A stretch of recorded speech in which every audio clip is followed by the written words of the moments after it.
पहा, नेमकं आपल्याला तयारीसाठी आपल्या आई-वडिलांनी आपल्याला शहरामध्ये पाठवलंय, बरोबर आहे.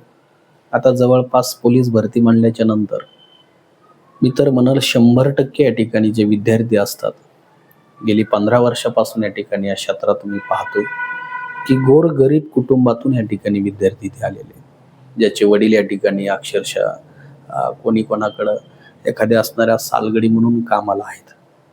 कोणी ऊसतोडी करतंय. पहा, काही या ठिकाणी छोट्याशा असणाऱ्या कंपनीवरती कॅज्युअल म्हणून या ठिकाणी कामाला आहेत. म्हणजे त्यांना 8-8, 10-10, 12-12 हजार रुपये पगारी आहेत.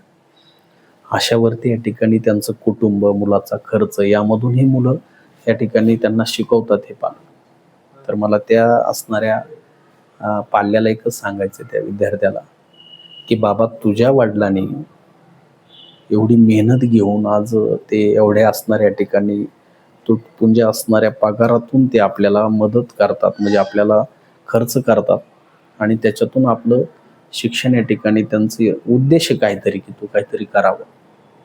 आपण याचीच जाणीव ठेवली पाहिजे.